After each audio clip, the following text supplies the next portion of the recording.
Hello everyone.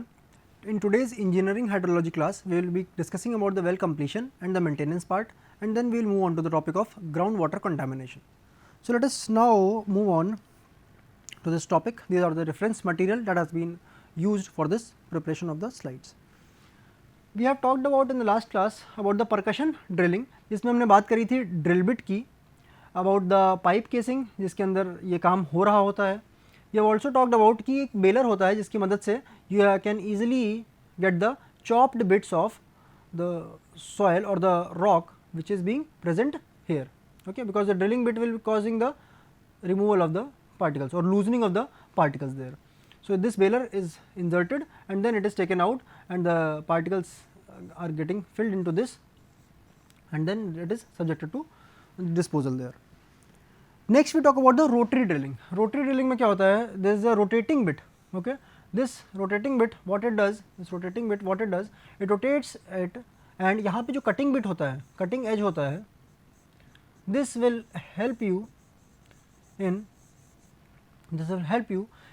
cutting through the soil there, and this drilling bit helps you wherein the slurry is also pushed in here, and with the help of this cutting you can easily get out the water here, जहाँ पे ये water के साथ साथ क्या आता है, slurry बन के आता है, okay, the chips which are there or the sand which is there, ये sand यहाँ पे आएगी. This sand is along with the water is pumped here which is coming into the settling pit. यहाँ पे ये जो particles होंगे, these get settled here and then the water is again pumped into this rotary, okay, this rotary rotating bit here. तो ये होता है rotary drilling का काम.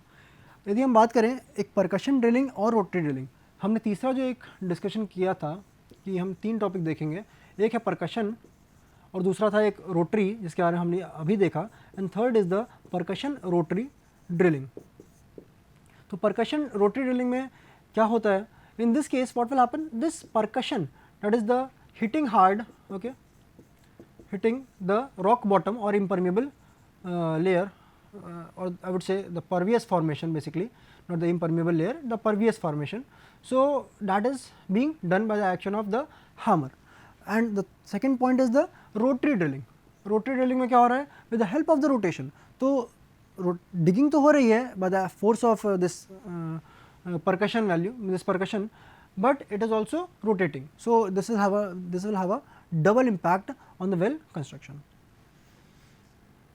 When we talk about the well completion here, so process of ensuring the balanced sedimentation or erosion of the particles forming the geological strata, ये कहाँ पे होंगे, ये aquifer में होंगे, okay. These we are talking about the aquifer particles. So in which the well is drilled. The processes which are involved in the well completion, these are the placement of the well casing. जो आप well जब construct शुरू होता है, okay, this is the ground level. सबसे पहले आप well casing डालते हैं, उसके बाद फिर what you will be doing, you will be trying to get out the particles. Okay, these particles should be taken out. Second is the placement of the well screen, जो अभी हम देखेंगे कैसे आप well screen को place करते हैं. Third is the gravel packing. Gravel packing is very much necessary so that the sediments are not coming out along with the water every time. Let us now see one by one. So well casing is a lining to maintain an open hole from the ground surface to the aquifer. तो एक well casing, एक pipe जो है, एक hollow pipe हम place करते हैं in the ground. So this is the well casing that is being placed here. Now after this well casing has been placed, we will work into this well casing only. हम यहाँ पे side में कोई work नहीं कर रहे हैं, हम सिर्फ और सिर्फ इस well casing के अंदर ही सारा वर्क कर रहे होंगे. यहाँ पे हम we can drill the hole through it and we will be determining कि कहाँ पे भी हमें aquifer मिलेगा, वहाँ से we can extract the water. So this is the well casing. अब दो प्रकार की casing होती है, एक surface casing, एक pump chamber casing. Well casing यदि हम बात करें तो ये कुछ इस तरीके की पाइप्स यहाँ आपको देखने को मिलती हैं, okay. These are the pipes और the hollow pipes, I would say these are the pipes that are to be used. अब हमने केसिंग तो कर दी, now will be constructing the well. अब केसिंग करने के बाद हमें जो है, जो वाटर हमें यूज़ करने के लिए चाहिए वो हमें वेल स्क्रीन के थ्रू मिलता है. केसिंग हमने इनिशियली अपने कंस्ट्रक्शन के लिए, अपने फिजिबिलिटी के लिए किया, देन बाद में हम क्या करते हैं, उसको रिमूव कर देते हैं केसिंग को, और हमें सिर्फ और सिर्फ इस वेल स्क्रीन को वहाँ पे ग्राउंड में रहने देते हैं. This well screen is a perforated cover placed on the ground water yielding surface of a well. जो मेथड्स हैं these are pull back method, जिसके द्वारा इन वेल स्क्रीन को इंस्टॉल किया जाता है। Second is the open hole method, third is the bell down method and fourth is the wash down method. So इन मेथड्स के द्वारा वेल स्क्रीन को हम प्लेस करते हैं ग्राउंड में। एक मेथड हम यहाँ पे देखेंगे, that is the pull back method. सबसे पहले कंस्ट्रक्शन के समय जो भी ग्राउंड लेवल है, then this is the water table, हम यहाँ पे वेल केसिंग को प्लेस कर देंगे, ओके और यहाँ पे ड्राइविंग शो है so that this well casing gets inside the soil, okay that is one part. अब क्या होता है, हमें इसमें से तो कुछ पानी मिलने से रहा, क्यों? क्योंकि दैट इज़ नॉट परफोरेटेड, वहाँ पे कोई परफोरेशन नहीं है कि जो एक्यूफर है वहाँ से पानी यहाँ पे टैप हो जाएगा। So what you do, you place a well screen. तो ये स्क्रीन जो है यहाँ पे ड्रॉप की जाती है with the help of cables. So this well screen is now placed here. After the placing of the well screen what you do, you pull back you pull back the well casing. तो आप यहाँ पे well casing को ऊपर की तरफ उठा लेते हैं। Now what remains in the ground is only the well screen, जिसके थ्रू पानी जो है यहाँ पे पास करेगा into the well and that can be extracted bye you in the form of a discharge. So this is the well screen which is being shown here. So you can see the diagram here. This is the pull back method for the placing of well screens. Then there is one term that is the gravel pack.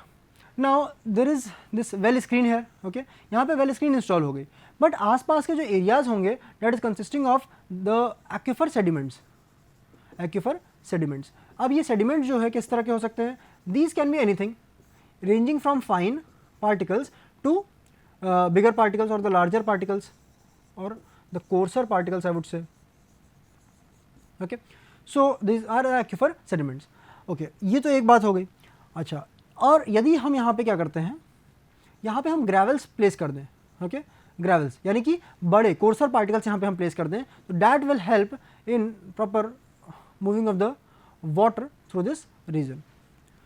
अब ये जिस thickness में हम इसको provide करते हैं that is ranging from 7.5 centimetre के provide करते हैं, but it should not be greater than 20 centimetre thickness.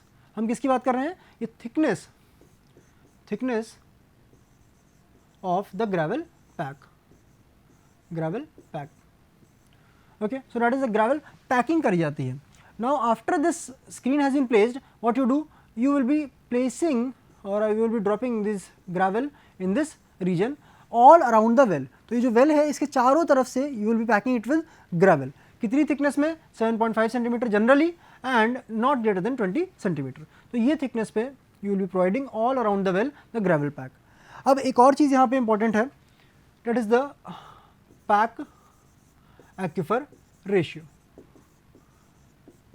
अब ये पैक एक्यूफर रेशियो क्या है, एक्यूफर तो आपको समझ में आ रहा है कि this will be the aquifer जहाँ पे ये वाटर टेबल मौजूद है, okay this region is what aquifer.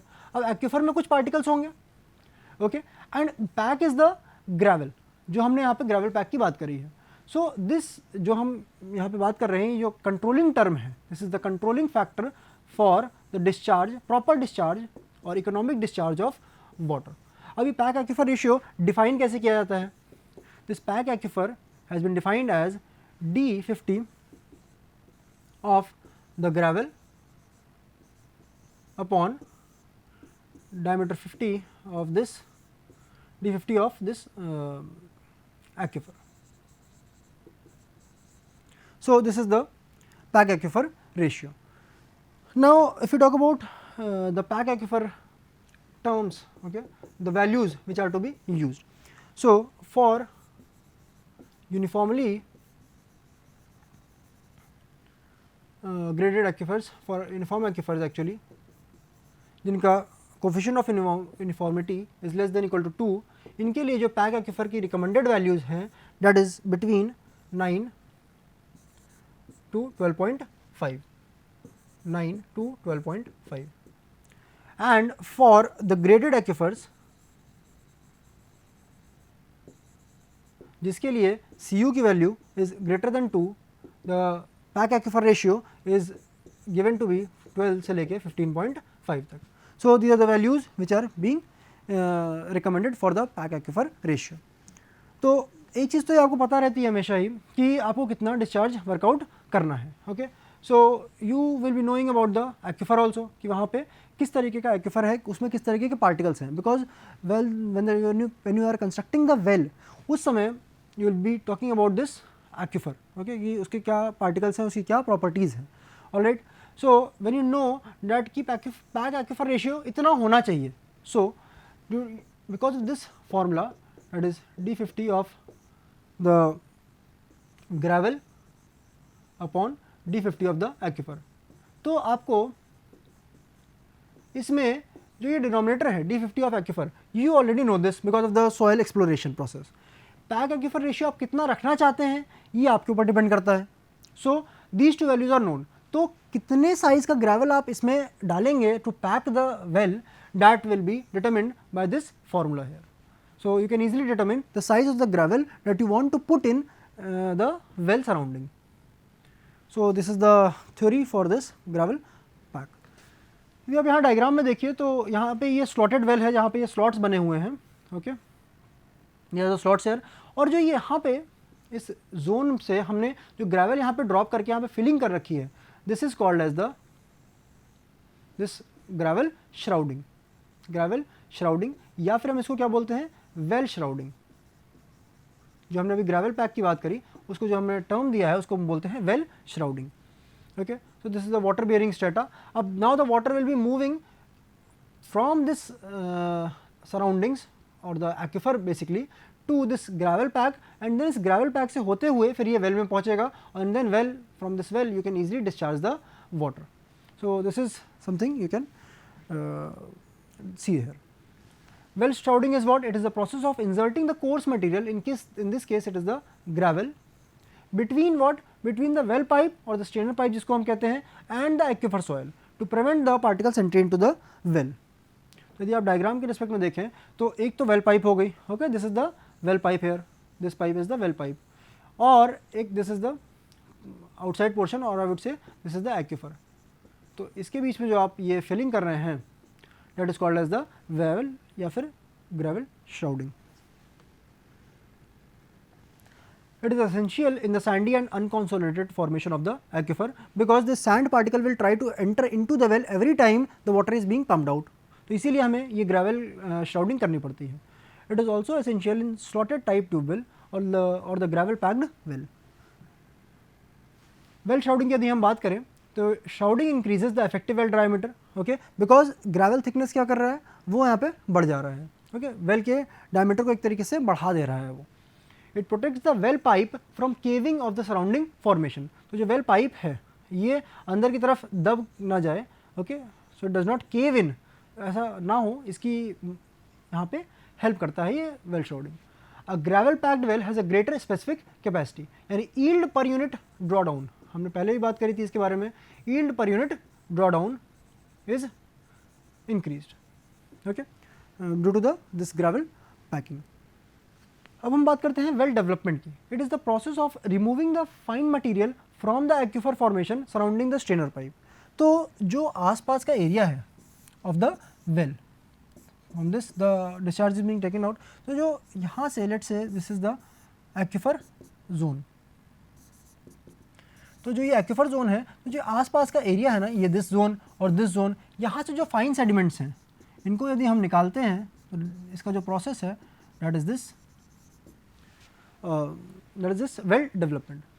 It is aimed at increasing the specific capacity of the well, preventing the sand flowing in, and then third is the obtaining the maximum economic well life, okay. So that is why you are developing the well. अब यदि हम यहाँ से fine particles का removal कर देते हैं तो क्या होगा, जो यहाँ पे स्ट्रेन्स हैं या फिर मैं कहूँ स्क्रीन्स हैं या स्लॉट्स हैं, तो these will not gate clogged.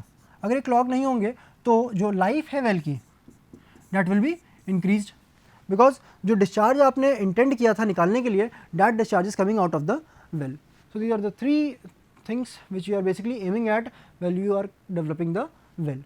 Actual yield of the well can be known only after the well development, because initially कितना डेवलप हुआ है, कितना पानी निकल रहा है वेल से, वो आप नहीं डिटरमिन कर पाएंगे properly. Next is the methods by which the well is being developed. First is the method by pumping.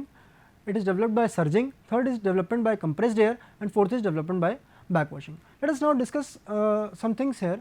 जब वेल डेवलपमेंट हम पंपिंग के द्वारा करते हैं तो उसमें दो तरीके होते हैं, या तो आप ओवर पंपिंग कर दीजिए, ओके, इसमें क्या होता है कि आप एक ही बार में बहुत ही हैवी ड्रॉ डाउन कॉज करते हैं, बहुत ही ज़्यादा डिस्चार्ज आप निकालना चाहते हैं पानी, okay, so discharge is heavily increase, उसके कारण क्या होगा, जो ड्रॉ डाउन है वो भी अच्छा खासा इंक्रीज कर जाता है। So in that case it is not a proper method, because यहाँ पे केविंग इनकी प्रॉब्लम देखने को मिलती है। The well basically caves inside the well there. Other is the intermittent. Intermittent में क्या होता है, starting and stopping of the well from time to time. तो आपने एक बार स्टार्ट किया वेल को, पंप को, देन उसके बाद फिर you stop the pump, okay, then again you started it, again you stopped it. तो इस तरीके से intermittent stopping and opening of the pump to pump out the water, it is the safe method and this is done to develop the well. Development by surging. अब surging में क्या होता है, you are basically putting a plunger inside of the well and then pulling it outside of the well. तो इसके कारण जो suction produce होता है, इससे what will happen, the fine particles will come inside here and then it will move out along with the moving water. So by this method, the surging, it can be done. Compressed air में क्या होता है, if you have a well जहाँ पे you are having a let's say entry, जहाँ पे आप इस बैरियर को आप क्लोज कर सकते हैं, ये टॉप पे, okay, now what you happen, you force in the water, you force in the water here, but ये वाटर के पीछे a compressed air jet is also thrown in. When this compressed air jet is pressurised in, what will happen, all the water will be getting inside the aquifer here in the surrounding region. और जैसे ही आप इस block को यहाँ पे open करते हैं and the pressure is released, and जैसे ही pressure is released at that point of time, what will happen in the second phase, जैसे ही प्रेशर रिलीज हो रहा है, in that case the water will come again inside the well. In this second case water यहाँ पे well में आएगा और साथ में क्या करेगा, साथ में फाइन सेडिमेंट्स जो हैं उसको भी लेके चला आएगा. So in that case, the fine sediments in this region and in this region will come along with the water. So by this compressed air method, you can see that the well can be developed here. Also there is one method that is backwashing. इसमें भी water का इस्तेमाल करते हैं, water is put into the well and then again it is taken out by the method of this for this well development. तो ये चार methods हैं यहाँ पे जिसके थ्रू हम well का development कर सकते हैं. Now let us talk about the well maintenance. Why we are talking about the well maintenance? Because you want to get the proper discharge of the well. Proper records of the following help in maintenance of the well. You have to keep well discharge noting at various interval of time. Okay, 6 महीने बाद, साल भर बाद आपको जो है ये देखते रहना चाहिए कि वेल डिस्चार्ज जितना आपने इनिशियली इंटेंड किया था, जब आपने वेल का डेवलपमेंट किया था, क्या उतना 6 महीने बाद भी वेल डिस्चार्ज मिल रहा है या साल भर बाद भी उतना डिस्चार्ज मिल रहा है. So it is dependent on these few factors जिसको आपको नोट डाउन करते रहना चाहिए. Second is the draw down that is being caused there. Third is the power consumption. Fourth is the operating hour, आप कितने घंटे के लिए उस वेल को चला रहे हैं. Fifth is the water quality monitoring. तो जो भी वाटर क्वालिटी है क्या वो प्रॉपर है या नहीं है. Right. Then well efficiency should be tested periodically and compared with the efficiency when well was new.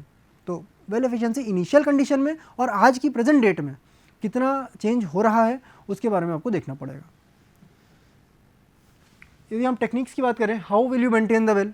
First thing is redevelopment using well development techniques. जितनी भी हमने वेल डेवलपमेंट टेक्निक्स अभी तक पढ़ी थी उसी के हिसाब से आप फिर इसको वेल को दोबारा बनाइए. क्यों बनाना पड़ रहा है इसको, क्योंकि जो आपने डिस्चार्ज इनिशियली आपने इंटेंड किया था वो कुछ समय बाद डिक्रीज हो जाएगा. So this Q changes to let's say Q dash, जिसकी वैल्यू it is very much lower. So you have to redevelop the well using the well development techniques.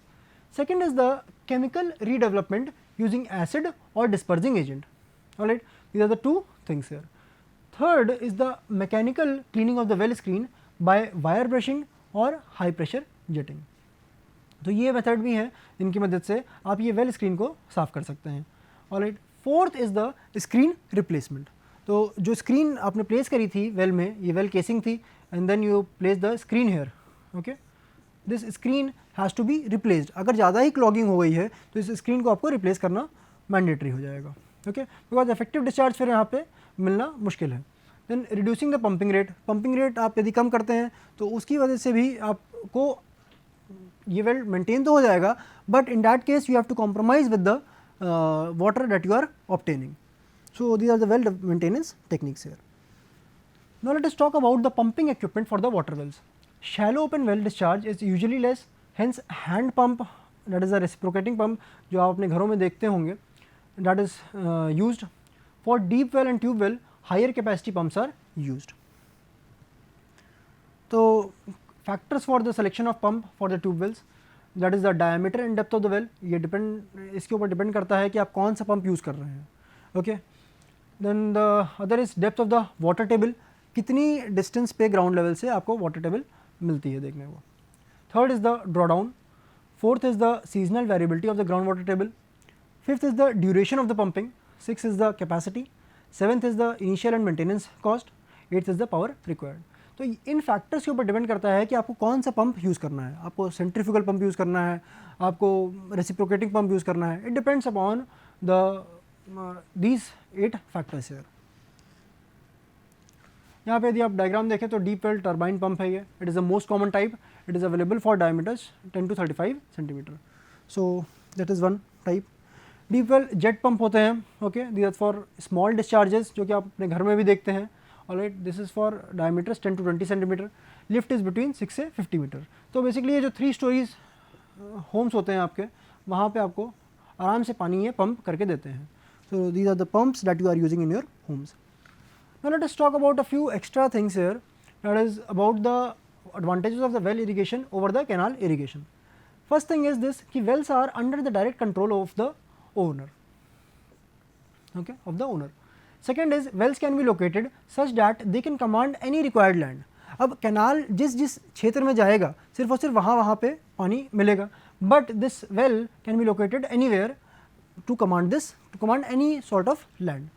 Supply from well can be maintained fairly constant, जो कि basically canal में देखने को नहीं मिलती है. Duty of the water in the well irrigation is generally higher. तो कितना area per cubic of the water it is there in the well irrigation, that is higher than the canal irrigation.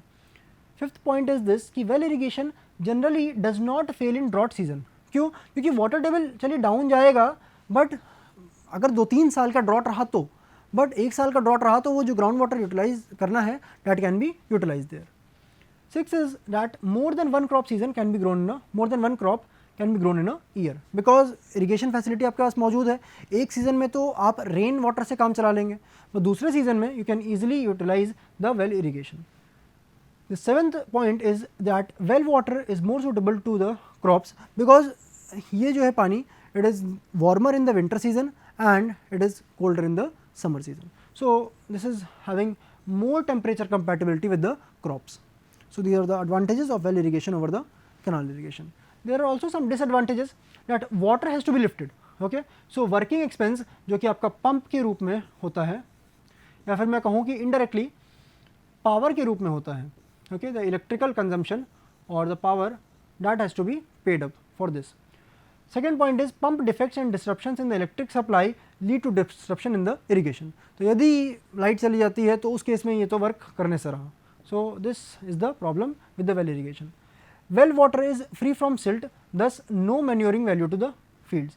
But वहीं यदि canal की यदि आप बात करें तो कैनाल में क्या होगा, वहाँ पे सिल्ट पार्टिकल्स मौजूद रहते हैं, इवन ऑर्गेनिक पार्टिकल्स भी मौजूद रहते हैं. So those help in getting the manuring for the fields.